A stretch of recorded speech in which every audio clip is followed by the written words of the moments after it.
Before we get into this video, I just want to give a huge thank you to everyone who subscribed to this channel. Whether you've been with me since the very beginning or you're newly subscribed, within the last 30 days or so, I just gained close to 5,000 subscribers, which is a huge jump from where I was, a month and a half ago. So if you're new to this channel, definitely check out those older videos, because a lot of times I kind of glaze over certain things because I've already talked about it in detail before. So if you guys feel like I'm missing something when I'm explaining, either you can leave a question in the comments, I can direct you to a video. I just want to take a quick second to do that before we get into the next video. Thank you guys so much.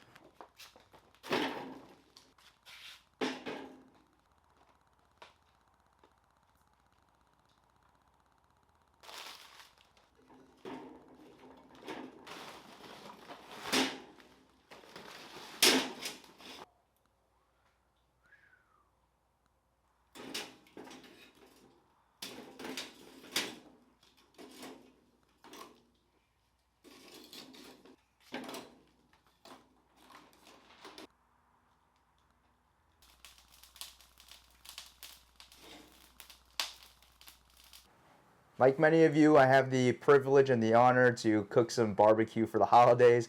We in our family, we have a pretty large family, so we rotate for the holidays. And anytime Thanksgiving or Christmas comes to our house, I think most people expect there to be a little bit of barbecue. So we're going to fulfill that want today. Just want to talk about what we're cooking today. Pork spare ribs, St. Louis cut spare ribs from Costco. And I've mentioned this in previous videos before. These ribs in particular, I think are really good if you don't want to mess with a lot of stuff. You don't want to mess with the trimming. Even though they are St. Louis cut, meaning the rib tips are cut off, these ribs tend to be a little bit meatier than other ribs that I've gotten before. So for today's video, you won't really see me do a whole bunch of prep with these ribs. It'll really simply be taking these out of the bag, season them up, and then when the fire is ready to go, we're going to toss these in the smoker. If you do want to see the entire rib process that I use, I'll leave a link to the video up in the corner for you, and you can check out what I do with entire ribs there. You guys know me, even though I said I wasn't going to do any trimming, things like this that's just kind of hanging off, it's bothered me, so that's definitely coming off. If you guys want to save some time, you can also do this the day before. If you want to do this, my plan was, because I wasn't sure how much time I had, my plan was to at least season it with salt ahead of time, because you guys know me and how annoying I am with my how I'm particular with my ribs and how they look. And so if you just do the salt the night before, I mean, one, you're going to get it seasoned nice and evenly, but the next day, the only thing you'll have to put on is the black pepper. That's it. And we'll just do this 8 more times. When I first started to do pop-ups and stuff like that in this backyard, and we were maxing out space on the smoker, even though this is a fairly large, backyard pit, it's not really meant to do, like large quantities. So something I wanted to talk about a little bit more is the placement of your ribs. As I'm kind of going through and looking through all the sizes that we got, things that I'm kind of keeping in mind, things that I'm conscious of is that the top side right here, the grate that we slid on top, it's obviously going to be a little bit shorter just because it's on, it's not going to be, right in the middle of the diameter of our barrel. It's going to be closer to the top. So we can't really necessarily put the longest ribs up there because it's going to be hitting the door, it's going to get clamped, and it's just, it's not going to be pretty. But at the same time, one thing to consider is at the top and in the front is probably where you want to put your biggest, thickest rib, because that's where it's going to be the hottest, either here or obviously down at the bottom right there. And kind of like everything from kind of the middle to the back, even from the main grate to the top grate, at least for me, it's pretty much the same thing. As we're doing that, this is the other thing that we have to be aware of. We have so much stuff here going from, like, you'll probably get a good enough airflow, or it might be really hot up front, but as it gets closer towards the back where the stack is, and my stack is not really in an optimal spot. In most well-designed smokers, the stack kind of goes from kind of grate level and goes up. Mine's all the way kind of at the top of the cooking chamber, which is not the best spot to kind of get a really, really good airflow, especially when we got all this meat that's towards the back of the pit. So the other thing that we have to think about is we want to make sure that we get good enough pull. So we're going to leave the stack open just to kind of push it all the way through, and we need to have it hot enough, because if we don't, then it's just going to drop in temp all the way at the top over there. When we get a really, really lively fire in a small cooking chamber and have stuff in the top rack, that stuff in the top rack is going to might be in danger. I don't think it will be, but if we're not careful, it will be. The other thing that I'm going to be more conscious of, like when we check out in a couple hours or so, is to see if we need to rotate any of these ribs. You know, it's really about color, it's about how the ribs feel, and even with these, because we got some thick ribs and we have some thin ones, the tails are pretty much the same. But, you know, I'm not really going to go by how much the ribs are pulling off the bone, because, again, like I said, if it's hot up top, we might have some ribs that are on the top rack that will pull back sooner, but they're not necessarily done. They just happen to get a little more heat than the ones at the bottom. And, you know, the flames are getting a little high, so we might take this log right here and just turn it just a little bit. Just kind of help ourselves out a little bit. So, because, you know, the other way you can check to see if, you know, are your flames too tall or are they getting sucked in too much. A little bit different than how you would do it on 1,000 gallon or 500 is, you know, coming over here and seeing if, you know, how much flame is actually coming in.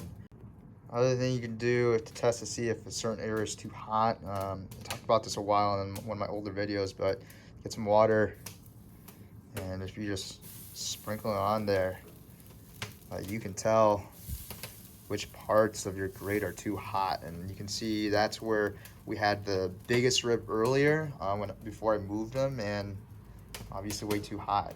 Like the bottom grate I'm throwing on there right now, not that much sizzle, but top grate, sizzle all day. So just another way for you to check to see where your hot spots are, and you know where you can keep these things safe so that you don't end up ruining them and lose a rib in the process.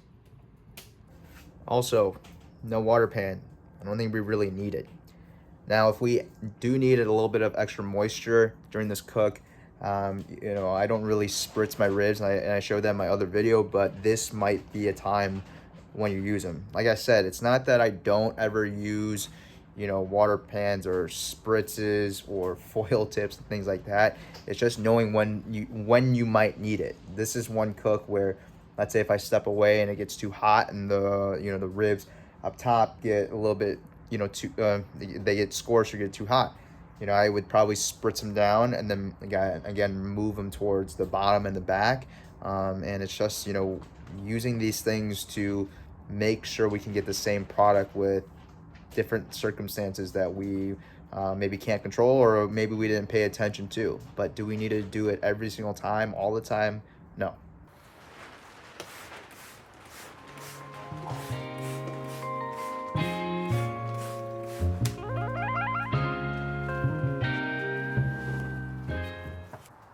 Salt, pepper, and smoke, that's it. Looks pretty good.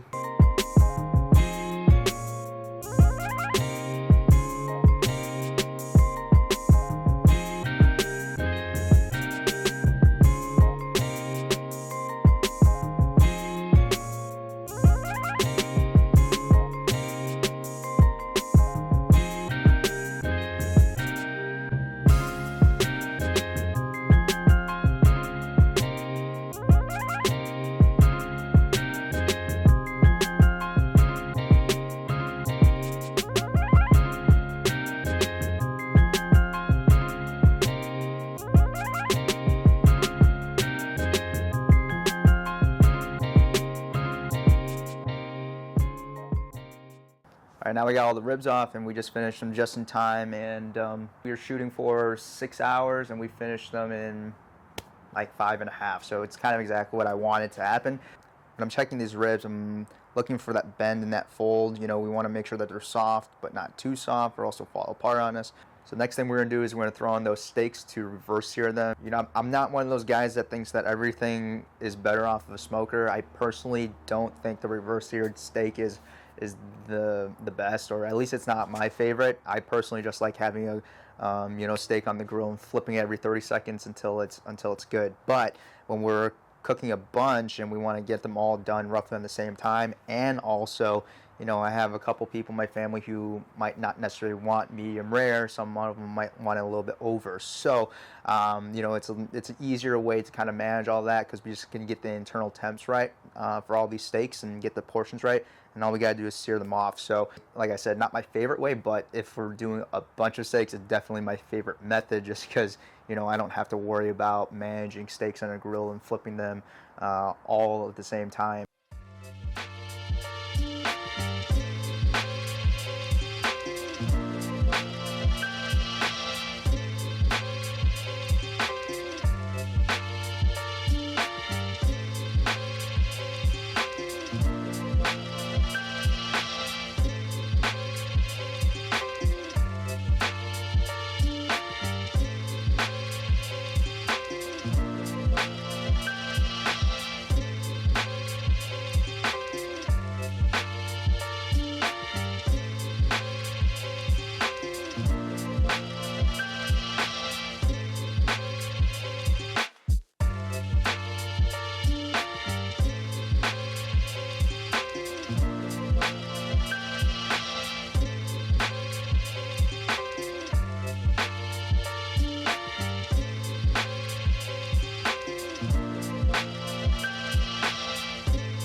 Gift card, participation award.